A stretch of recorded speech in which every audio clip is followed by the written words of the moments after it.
स्वागत है एक बार फिर से आप सभी का आपके अपने YouTube चैनल नैन प्रताप कॉम्पिटिटिव क्लासेस 2.0 में। तो दोस्तों, जैसा कि मैंने आप सभी के प्रॉमिस किया था कि मैं आप सभी के लिए क्लास 10th का रेगुलर बेसिस पे वीडियो लेके आऊँगा, तो मैं उसी चीज़ को कंटिन्यू कर रहा हूँ दोस्तों। यहाँ पर जैसे कि मैं पहले फिजिक्स का फर्स्ट चैप्टर पढ़ा है कक्षा 10 का, जिसमें मैंने प्रकाश के परिवर्तन के बारे में पढ़ा है मैंने। और ये जो है ये आज मैं केमिस्ट्री का टॉपिक लेकर आया हूँ, और केमिस्ट्री में जो कि वर्ग 10 का है केमिस्ट्री, और उसमें मैं आप लोग को बताने वाला हूँ प्रत्येक चैप्टर को हम लोग पढ़ेंगे, जिसमें हम लोग पहला चैप्टर जो है रासायनिक अभिक्रियाएं एवं समीकरण के बारे में पढ़ेंगे या उसकी विशेषताओं के बारे में पढ़ेंगे। और फिर दूसरा चैप्टर जो है उसका नाम है अम्ल, क्षार और लवण, उसको पढ़ेंगे। फिर थर्ड चैप्टर का नाम है धातु और अधातु, उस चैप्टर को पढ़ेंगे। फिर फोर्थ चैप्टर का नाम है कार्बन और उसके यौगिक, उस चैप्टर को अच्छे से पढ़ेंगे। फिर पांचवें चैप्टर का नाम है दोस्तों, उसका नाम है तत्वों का आवर्त वर्गीकरण, उस चैप्टर को हम लोग पढ़ेंगे। और फिर जो लास्ट चैप्टर है उस चैप्टर का नाम है दोस्तों हमारा पर्यावरण, उस चैप्टर को हम लोग प्राकृतिक संसाधन एवं प्रबंधन, लास्ट चैप्टर है, उसको हम लोग पढ़ेंगे अच्छे से। ठीक है, तो आइए इसको शुरू करते हैं। केमिस्ट्री का फर्स्ट चैप्टर। इस फर्स्ट चैप्टर को समझने से पहले हम यहाँ पर जो बच्चा जीरो से बिल्कुल बेसिक से नहीं जानता है उसको मैं केमिस्ट्री जो भी व्यक्ति केमिस्ट्री के बारे में जरा सा भी नहीं जानता है, मैं वहां से लेकर शुरू करूंगा और आपको आगे तक बताऊंगा। ठीक है दोस्तों, तो वीडियो में आप बने रहेंगे, लास्ट तक देखेंगे। हम श्योरिटी के साथ कर सकते हैं, निश्चितता के साथ कर सकते हैं कि आपको समझ में आएगा। आप बस वीडियो को कंटिन्यू देखें तो सही। चलिए देखते हैं। पहले रासायनिक अभिक्रिया एवं समीकरण, इसको समझने से पहले आप समझ ले कि हम जो पढ़ रहे हैं वो पढ़ रहे हैं साइंस। क्या पढ़ रहे हैं? साइंस। हम क्या पढ़ रहे हैं? साइंस। साइंस मतलब विज्ञान, साइंस मतलब विज्ञान। और फिर हम लोग पढ़े थे कि जो विज्ञान होता है दोस्तों, विज्ञान कितने प्रकार का होता है? दो प्रकार का होता है। कितने प्रकार का? दो प्रकार का। एक होता है फिजिकल साइंस और एक होता है बायोलॉजिकल साइंस। एक होता है फिजिकल साइंस, एक होता है फिजिकल साइंस, और दूसरा जो होता है उसको बोलते हैं बायोलॉजिकल साइंस। उसको क्या बोलते हैं? Biological science. एक को कहते हैं भौतिक विज्ञान, एक को क्या कहते हैं? भौतिक विज्ञान। और दूसरे को कहते हैं दोस्तों, दूसरे को कहते हैं जैव विज्ञान या जैविक विज्ञान। ठीक है, अभी यहाँ पर बात निकल के आती है दोस्तों, यहाँ पर ध्यान देना कि हम लोग बायोलॉजिकल साइंस के बारे में नहीं पढ़ रहे थे। बायोलॉजिकल साइंस में ही आपका बायोलॉजी आता है। इसमें we will study about organism, living organism, और हम लोग इसमें सजीवों के बारे में अध्ययन करते हैं। जो सजीवों के बारे में विज्ञान की जिस शाखा में अध्ययन करते हैं उसको कहते हैं बायोलॉजी। बायोलॉजी का मतलब क्या होता है? जीव विज्ञान। ठीक है, और फिर आगे चलेंगे तो फर्दर जीव विज्ञान को हम डिवाइड करेंगे दो पार्ट्स में, जिसमें एक आएगा आपको बॉटनी, दूसरा आएगा जूलॉजी। फिर उसके बाद उसी में एक और भाग में उसको बांटेंगे, ब्रांच में बांटेंगे, जिसको हम क्या बोलेंगे दोस्तों? उसको बोलेंगे हम माइक्रोबायोलॉजी। इट मीन सूक्ष्म जैविकी, सूक्ष्म जीव विज्ञान। अब जो है हम लोग भौतिक विज्ञान के बारे में पढ़ रहे थे, तो भौतिक विज्ञान में ध्यान दीजिएगा दोस्तों। भौतिक विज्ञान में हम भौतिक विज्ञान को हम इसमें किसके बारे में पढ़ते हैं? तो भौतिक विज्ञान में हम लोग दोस्तों स्टडी अबाउट मैटर एवं एनर्जी, मैटर एंड एनर्जी। इस चैप्टर में दोस्तों हम लोग द्रव्य एवं ऊर्जा के बारे में, द्रव्य एवं ऊर्जा का अध्ययन करते हैं। द्रव्य एवं ऊर्जा का क्या करते हैं? अध्ययन करते हैं। अब बात निकल के आती है दोस्तों, अध्ययन करते हैं तो बात निकल के आती है कि तो भौतिक विज्ञान को कितने भाग में बांटते हैं? तो भौतिक विज्ञान जो है ना, it can be classify into two parts. ये दो भाग में बांटा गया इसको। एक को कहते हैं दोस्तों केमिस्ट्री, एक को क्या कहते हैं हम लोग? केमिस्ट्री। और दूसरे को कहते हैं दोस्तों, दूसरे को कहते हैं हम फिजिक्स। दूसरे को क्या बोलते हैं? फिजिक्स। याद रखिएगा, एक को बोलते हैं केमिस्ट्री, दूसरे को फिजिक्स। एक को कहते हैं रसायन शास्त्र, एक को कहते हैं रसायन शास्त्र, दूसरे को कहते हैं हम भौतिकी। दूसरे को क्या कहते हैं? भौतिकी। ध्यान दीजिएगा, तो हम भौतिकी जो है पढ़ा चुके हैं और भौतिकी के बारे में बता भी दिए हैं। याद रखिएगा कि केमिस्ट्री में हम स्टडी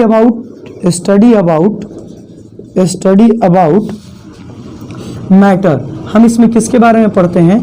तो मैटर के बारे में पढ़ते हैं, पदार्थ का अध्ययन करते हैं। किसका अध्ययन करते हैं? पदार्थ का अध्ययन करते हैं। ये ध्यान रखिएगा, इसमें हम पदार्थ का अध्ययन करते हैं। तो फिजिक्स में किसका अध्ययन करते हैं? तो स्टडी अबाउट इंटर रिलेशन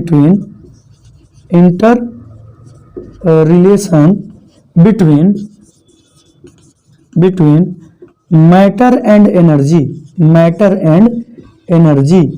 दोस्तों इसमें हम क्या करते हैं, द्रव्य और ऊर्जा के बीच अंतर संबंधों का अध्ययन करते हैं। इस चैप्टर में हम क्या अध्ययन करते हैं, द्रव्य एवं ऊर्जा के बीच अंतर संबंधों का अध्ययन करते हैं। अंतर संबंधों का अध्ययन करते हैं, अंतर संबंधों का अध्ययन करते हैं। ये चीज क्लियर रखिएगा, उन द्रव्य और ऊर्जा के बीच अंतर संबंधों का अध्ययन करते हैं। जैसे दोस्तों मेरे हाथ में क्या है, मार्कर। अब अगर मैं इस मार्कर की बात करूं, ये मार्कर बना कैसे है, किस प्रकार बना है, इसमें क्या क्या चीज मिले हुए हैं, तो दोस्तों इस मैटर के बारे में जब मैं पढ़ूंगा ना दोस्तों, तो वो पढ़ूंगा केमिस्ट्री में। किसमें पढ़ूंगा, केमिस्ट्री में। लेकिन अगर मैं देखूं कि इस मैटर से जब हम इसको फेंक रहा हूं तो किसी को लगने के कारण उसको चोट लग रही है, इसका मतलब क्या है कि इस पदार्थ में कुछ ना कुछ ऊर्जा आई है जब मैंने इसको क्या किया है, किक किया या मैंने इसको फेंका है। तो याद रखेंगे दोस्तों कि जब हम किसी पदार्थ को एक जगह से दूसरी जगह फेंकेंगे तो यही पदार्थ है, इसको जब फेंकेंगे तो इसमें कोई एनर्जी आ जाएगी। तो पदार्थ और इसमें जो उपस्थित ऊर्जा है उसका अध्ययन हम जो करेंगे वो हम करेंगे भौतिकी में। याद रखिएगा कि ये पदार्थ है, इसको ऐसे रखे हुए हैं तो ये अभी स्थिर है, छोड़ देंगे गति में आएगा। इसका मतलब ये है कि इसमें कोई ना कोई ऊर्जा है, जो ऊर्जा किसमें आ गई, अभी स्थिति में है तो स्थितिज ऊर्जा, और जैसे ही नीचे आ गई गतिज ऊर्जा, जैसे ही नीचे आ गई गतिज ऊर्जा। इसको ध्यान में रखेंगे। अब नेक्स्ट टॉपिक पे आएंगे दोस्तों हम लोग यहाँ पे, क्योंकि हम लोग जो पढ़ रहे हैं वो पढ़ ही क्या रहे हैं, हम लोग पढ़ रहे हैं केमिस्ट्री के बारे में पढ़ते हैं। तो अगर हम बात करते हैं केमिस्ट्री की दोस्तों, अगर हम बात करते हैं केमिस्ट्री की यानी कि रसायन शास्त्र की, तो जो रसायन शास्त्र है दोस्तों, इस रसायन शास्त्र को ध्यान दीजिएगा। इसमें हम किसके बारे में पढ़ते हैं, पदार्थ के बारे में पढ़ते हैं, ठीक है। फिर इसके अभिक्रियाओं के बारे में पढ़ते हैं, और फिर इसके उपयोग के बारे में पढ़ते हैं। यानी कि पदार्थ किन अभिक्रिया से बना है और उनके उपयोग क्या है, इनका हम लोग अध्ययन करते हैं रसायन शास्त्र में। यानी कि रसायन शास्त्र विज्ञान की वह शाखा है जिसमें पदार्थ के निर्माण में जो भी अभिक्रिया भाग लेती हैं वो अभिक्रियाएं, और इसके साथ साथ दोस्तों उसके उपयोग का अध्ययन करते हैं। अभिक्रिया हमारा ऐसे होगा। अब क्या है कि रसायन शास्त्र को अध्ययन की सुविधा के लिए इसे 3 भाग में बांटा गया है। रसायन शास्त्र को अध्ययन की सुविधा के लिए इसे कितने भाग में बांटा गया है, 3 भाग में बांटा गया है। एक को कहते हैं दोस्तों, एक को कहते हैं हम भौतिक रसायन, एक को क्या कहते हैं, भौतिक रसायन, यानी कि इंग्लिश में इसको फिजिकल केमिस्ट्री बोलते हैं। एक को कहते हैं भौतिक रसायन, एक को दोस्तों कहते हैं अकार्बनिक रसायन। एक को क्या कहते हैं दोस्तों, अकार्बनिक रसायन, अकार्बनिक रसायन, और एक को कहते हैं दोस्तों कार्बनिक रसायन। एक को क्या कहते हैं, कार्बनिक रसायन, एक को कहते हैं कार्बनिक रसायन। इस चीज को हम समझेंगे, इससे पहले याद रखिएगा भौतिक रसायन को ही इंग्लिश में फिजिकल केमिस्ट्री कहते हैं, फिजिकल केमिस्ट्री कहते हैं। इसको कहते हैं इनऑर्गेनिक केमिस्ट्री। इसको क्या कहते हैं, इनऑर्गेनिक केमिस्ट्री, याद रखेंगे। इसको कहते हैं दोस्तों, इसको कहते हैं ऑर्गेनिक केमिस्ट्री। इसको क्या कहते हैं,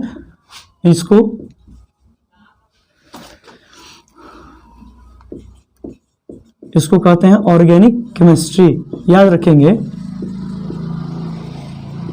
ठीक है दोस्तों, याद रखेंगे। अभी यहाँ पर बात आती है कि फिजिकल केमिस्ट्री में हम किसके बारे में अध्ययन करते हैं, इनऑर्गेनिक में किसके और ऑर्गेनिक में किसके। तो याद रखेंगे कि फिजिकल केमिस्ट्री में हम रासायनिक अभिक्रियाओं का अध्ययन करते हैं। किसका अध्ययन करते हैं, रासायनिक अभिक्रियाओं तथा अवस्था का अध्ययन करते हैं। मतलब पदार्थ की अवस्था का अध्ययन करते हैं। ये हमारा किसके अंतर्गत आता है दोस्तों, तो ये सारा हमारा फिजिकल केमिस्ट्री के अंतर्गत आता है।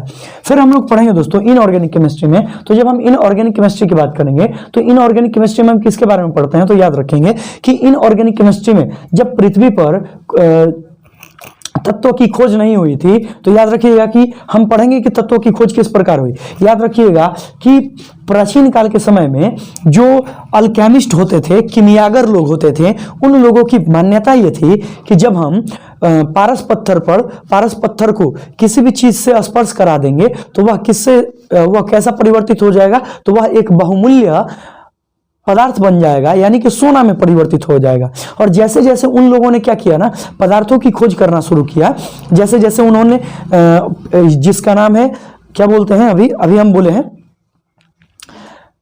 फिलासफर स्टोन, ठीक है, पारस पत्थर की खोज जिस प्रकार उन लोगों ने किया ना, उसी के क्रम में बहुत सारे तत्वों की खोज हो चुकी। जब बहुत सारे तत्वों की खोज हो चुकी ना, तो उन सभी तत्वों के निष्कर्षण, और उनके उपयोग विज्ञान, रसायन विज्ञान की जिस शाखा में करते हैं उसको हम कहते हैं इनऑर्गेनिक केमिस्ट्री, जिसमें हम तत्वों के बारे में पढ़ते हैं, तत्वों के निष्कर्षण, तत्वों के बारे में भी अध्ययन हम करते हैं। यानी कि इसमें तत्वों के निष्कर्षण या तत्वों का अध्ययन करते हैं, और तत्वों का अध्ययन करने के लिए पीरियोडिक टेबल बन जाएगा। यानी कि इसी में हम S block, P block, D block, F block, ये सारे ब्लॉक एलिमेंट को हम पढ़ते हैं। ठीक है दोस्तों, ध्यान रखिएगा। लेकिन जैसे हम आगे बढ़ेंगे तो हमारे पास क्या हो जाता है कि कार्बन एक ऐसा तत्व है कि जिसको हम सभी जगह प्राप्त कर सकते हैं, या फिर हम कह सकते हैं कि कार्बन को सार्वभौमिक तत्व कहते हैं। अब जब कार्बन को सार्वभौमिक तत्व कहते हैं, इसका रीजन क्या है? रीजन ये है कि कार्बन जो है सभी जगह प्रेजेंट है। कार्बन क्या है? सभी जगह प्रेजेंट है। तो जब सभी जगह उपस्थित है ना, तो यही कारण से कार्बन को सार्वभौमिक तत्व कहा जाता है। लेकिन कार्बन क्या फ्री स्टेट में पाया जाता है? तो नहीं, कार्बन जो होता है वह हमेशा अपने किसी न किसी तत्वों या यौगिकों के साथ जुड़ा रहता है। इसलिए हम क्या करते हैं, कार्बन और उसके यौगिकों के अध्ययन के लिए एक अलग ही चैप्टर बना दिए, जिस चैप्टर का नाम कहा गया कार्बनिक रसायन, यानी कि ऑर्गेनिक केमिस्ट्री। तो इसमें हम किसके बारे में पढ़ते हैं? Carbon and its compound, carbon और इसके यौगिकों का अध्ययन जो हम करते हैं, कार्बन और इसके यौगिकों का अध्ययन हम किस में करते हैं? हम करते हैं कार्बनिक रसायन में। किसमें करते हैं? कार्बनिक रसायन में। तो ये सारी चीजें थी जो कि एक हम कह सकते हैं कि नॉर्मल बेसिक चीजें थी, जिसको जानना आपको क्या था? जरूरी था। अब यहां पर आता है कि अगर हम केमिस्ट्री की शुरुआत करते हैं, जैसे आप ध्यान रखेंगे जिस प्रकार आप पढ़े हैं बायोलॉजी, आप बचपन से पढ़ते आ रहे हैं, तो बायोलॉजी और हम केमिस्ट्री की बात कर रहे हैं, ध्यान देना, हम दोनों की बात कर रहे हैं, इसमें समझिएगा। बायोलॉजी में हम ये पढ़े हुए हैं कि सेल होता है, सेल से हमारा क्या बनता है? टिश्यू बनता है, टिश्यू से हमारा क्या बनता है? ऑर्गन बनता है, और ऑर्गन से हमारा क्या बनता है? ऑर्गन सिस्टम बनता है, ऑर्गन सिस्टम बनता है, और ऑर्गन सिस्टम से हमारा क्या बनता है? बॉडी बनता है। ये सारी चीजें पढ़े हुए हैं, ठीक है। उसी प्रकार ना जो भी साइंस है हमारा, साइंस में एक होता है फिजिकल साइंस, एक होता है बायोलॉजिकल साइंस। तो इसमें हम नॉन लिविंग्स का अध्ययन करते हैं। किसका? नॉन लिविंग्स का। और इसमें हम किसका अध्ययन करते हैं? लिविंग्स का अध्ययन करते हैं। मतलब इसमें सजीवों का, इसमें निर्जीवों का अध्ययन करते हैं। तो जिस प्रकार सजीवों की सबसे छोटी इकाई जो है वो क्या होती है? सेल होती है। सजीवों के शरीर की संरचनात्मक तथा कार्यात्मक इकाई सेल होती है। ठीक उसी प्रकार केमिस्ट्री की अगर हम शुरुआत करते हैं तो केमिस्ट्री में हम किसके बारे में पढ़ते हैं? नॉन लिविंग, निर्जीवों के बारे में। तो निर्जीवों में सबसे छोटी यूनिट जो होती है, इकाई जो होती है, उसको हम कहते हैं एटम। क्या कहते हैं? एटम। एटम को ही हम क्या कहते हैं? परमाणु कहते हैं। क्या कहते हैं? परमाणु। दोस्तों, हम इसके बाद अगले वीडियो में कंटिन्यू करेंगे कि परमाणु क्या होता है और परमाणु से किस प्रकार तत्व बनते हैं और किस प्रकार यौगिक बनते हैं, किस प्रकार रासायनिक अभिक्रिया होती है। इन सभी चीजों के बारे में डिस्कस करेंगे अगली वीडियो में। तब तक के लिए आप अगर इस चैनल पर नए हैं तो प्लीज चैनल को सब्सक्राइब करें, दोस्तों के साथ शेयर करना ना भूलें। वीडियो कैसा लगा आप हमें कमेंट करके जरूर बताएं। तब तक के लिए बाय बाय, टेक केयर, धन्यवाद।